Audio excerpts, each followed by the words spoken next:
क्यों? अपनी ही पुत्री की ओर आकर्षित हुए ब्रह्मा इन्हीं कहानियों में से एक हैं। सृष्टि के रचयिता ब्रह्मा का अपनी ही बेटी के साथ विवाह करने की घटना। यह बात तो हम सभी जानते हैं कि त्रिदेव के हाथों में ही इस सृष्टि की बागडोर समाहित है। ब्रह्मा के पास सृष्टि की रचना का दायित्व है तो विष्णु के पास संरक्षण का। वहीं देवों के देव कहे जाने वाले महादेव शिव को विनाश का जिम्मा सौंपा गया है। इसी विनाश के बाद फिर से शुरू होता है सृजन का चक्र। ब्रह्मा का अपनी ही बेटी के साथ विवाह करने की इस घटना का उल्लेख सरस्वती पुराण में वर्णित है।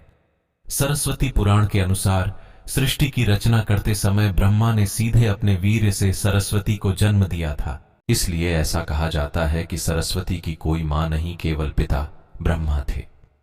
सरस्वती को विद्या की देवी कहा जाता है, लेकिन विद्या की यह देवी बेहद खूबसूरत और आकर्षक थीं कि स्वयं ब्रह्मा भी सरस्वती के आकर्षण से खुद को बचाकर नहीं रख पाए और उन्हें अपनी अर्धांगिनी बनाने पर विचार करने लगे।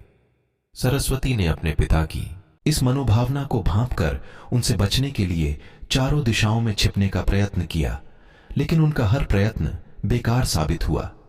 इसलिए विवश होकर उन्हें अपने पिता के साथ विवाह करना पड़ा। ब्रह्मा और सरस्वती करीब 100 वर्षों तक एक जंगल में पति पत्नी की तरह रहे। इन दोनों का एक पुत्र भी हुआ जिसका नाम रखा गया था स्वयंभू मनु। इसके उलट मत्स्य पुराण के अनुसार ब्रह्मा के 5 सिर थे। कहा जाता है जब ब्रह्मा ने सृष्टि की रचना की तो वह इस समस्त ब्रह्मांड में अकेले थे। ऐसे में उन्होंने अपने मुख से सरस्वती, सांध्य, ब्राह्मी को उत्पन्न किया। ब्रह्मा अपनी ही बनाई हुई रचना सर्वस्ति के प्रति आकर्षित होने लगे और लगातार उन पर अपनी दृष्टि डाले रखते थे। ब्रह्मा की दृष्टि से बचने के लिए सरस्वती चारों दिशाओं में छिपती रहीं, लेकिन वह उनसे नहीं बच पाई। इसलिए सरस्वती आकाश में जाकर छिप गईं, लेकिन अपने 5वें सिर से ब्रह्मा ने उन्हें आकाश में भी खोज निकाला और उनसे सृष्टि की रचना में सहयोग करने का निवेदन किया। सरस्वती से विवाह करने के पश्चात सर्वप्रथम मनु का जन्म हुआ। ब्रह्मा और सरस्वती की यह संतान मनु को पृथ्वी पर जन्म लेने वाला पहला मानव कहा जाता है।